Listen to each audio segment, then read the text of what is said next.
There's a quiet ache that arrives when you realize your visits have become a calendar event for your own child. Can you feel it? That subtle shift from being the center of their universe to being scheduled in around its edges. This isn't about a lack of love, but a transformation of it. And what if this very pain is not an ending, but the essential starting point for your own rebirth? In the next few minutes, we will uncover the profound psychological liberation that awaits on the other side of this heartache. It often starts with the smallest of signals, the phone call that ends a little too briskly, the conversation that stays on the surface, like skimming a stone across a deep lake. You notice how their gaze drifts to a screen during your stories, or how the embrace at the door feels more like a routine than a reunion. And yet, you continue to show up. You keep hoping. What is truly unfolding in these moments? It's more than simple distraction. It's the natural yet deeply painful evolution of a bond where you were once the anchor, the steady ground. You were their shelter in life's storms. Now you can feel like an occasional guest in a home you helped them build. This transition is a universal part of life, but its sting is uniquely personal. The hurt doesn't come from them living their lives, but from us never having learned how to fully start our own, separate from them. Can you recognize these subtle signs? The way your words seem to hang in the air, unanswered. The polite, distant smile that doesn't quite reach their eyes.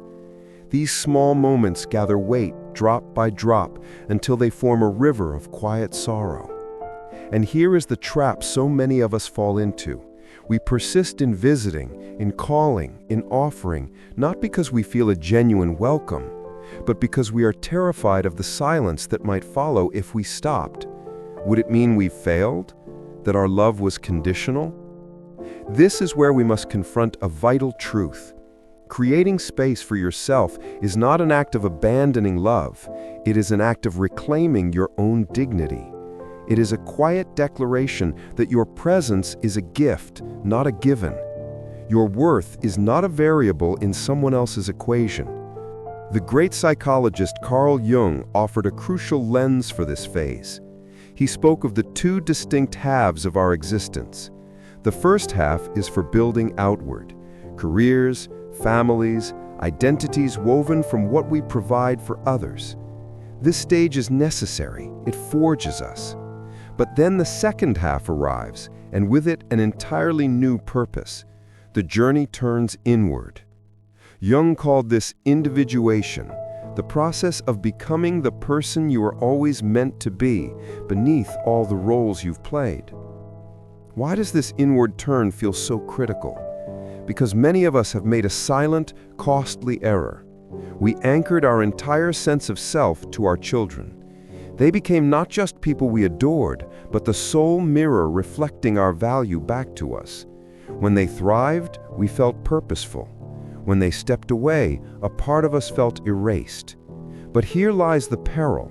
When your purpose is leased from other people, you become a guest in your own life, waiting for an invitation that may never come.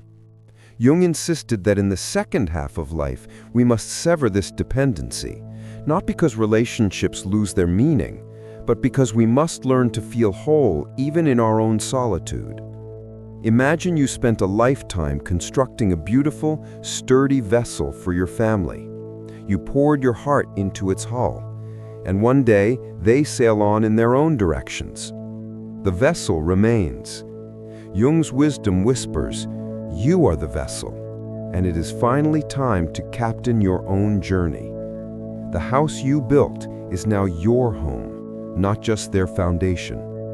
Let's speak plainly. Your value as a person is not measured by the frequency of their calls. It cannot be tallied by the number of visits on a calendar. You are inherently valuable because you breathe, because you have loved and lost and persevered for decades. Embracing this truth is a monumental task, especially when we've spent a lifetime seeking external confirmation. So why do we continually place ourselves in situations that diminish us? Often it's born from a fear that if we don't initiate, the connection will vanish completely. But consider this. A bond that survives solely on your constant effort is already a one-way street, and you're paying the toll with your spirit. Here is a perspective that may feel radical. You do not have to force your affection upon anyone, even your children. Love that must be petitioned for is no longer love. It is a transaction where you are the sole investor. Respect finds its roots in self-respect. It is knowing when to step back and state calmly, "My door is open, but I will not line up at yours." This isn't coldness, it is clarity. It is the recognition that your emotional energy is finite and sacred, and it deserves to be invested where it is cherished, where it multiplies, and where it is returned. Sometimes this means learning the art of being alone without being lonely. You taught them independence. Now it is your turn to graduate. Jung also explored the concept of the shadow, the parts of ourselves we bury because they are uncomfortable to face. In this dynamic, facing the shadow means asking a brutally honest question. What am I truly seeking from my children? Is it love, or is it validation? Is it connection, or am I trying to fill an emptiness that existed within me long before they arrived? These inquiries are painful because they force us to look at what we've ignored. Perhaps what we've been seeking from them is something we never gifted to ourselves. The feeling of being significant, of truly being seen. As long as we fail to see this projection, we remain stuck in a cycle of giving more, yet feeling emptier, because the fulfillment we crave is an inside job. The essential question we must face is this: do I love my children for who they are, or do I need them to feel whole? That is the chasm between love and dependency. Love releases, trusts, and gives room. Dependency clutches, expects, and consumes. And too often we mistake the latter for the former. We call it love when we insist on constant inclusion, when we make ourselves needed, when we cannot bear the thought of their independence. But perhaps that is not love at all. It is our own terror of becoming obsolete. To confront your shadow means admitting these uncomfortable realities. It is to acknowledge our imperfections, that our motives were sometimes mixed, and that we may have taken a sense of purpose from them even as we gave everything. This realization, while agonizing, is also the key to your liberation. What follows is a process that feels like mourning, because it is. You grieve the expectations that were never fulfilled. You grieve the relationship you dreamed of but never quite lived. You grieve the part of you that believed being a parent would forever be your primary identity. This sorrow is real, and you must allow yourself to feel it fully. But you must also understand that grief is a tunnel, not a tomb. On the far side of this passage awaits something new, the chance to rediscover who you are, not as a parent, but as a person, with your own passions, your own curiosities, your own right to take up space. Not being their first priority doesn't negate your worth. It simply means their story is unfolding as it should, and your story is far from over. How do you begin to reclaim your own narrative? Start with the smallest of steps. Enroll in that class that always intrigued you. Find a community that shares a forgotten interest. Dust off the sketchbook or the guitar you abandoned years ago. Write the story only you can tell. Walk through a park not to pass time, but to truly see the world again. At first, these actions may feel trivial, like tiny pebbles tossed into a vast emptiness. But with consistency, they become something more.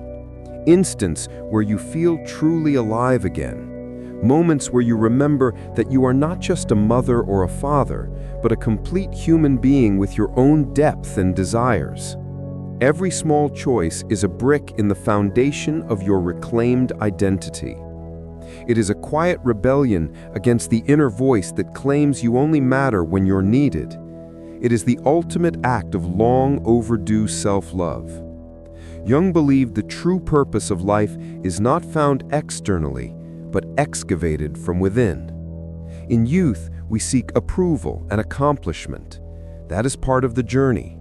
But in the second half, the focus must pivot. It is no longer about what the world thinks of you, but who you discover yourself to be when you are utterly alone with your soul. This shift is everything. It means you stop contorting your life to fit others' expectations and start shaping it according to your own inner compass. What do you genuinely desire? What makes your spirit feel light? Not for anyone else's applause, but for your own fulfillment. This is the work of integrating your whole self, of welcoming back the dreams you shelved for being impractical, the parts you silenced for being selfish. Who were you before the world told you who you had to be? That person is not lost. They have been waiting beneath a lifetime of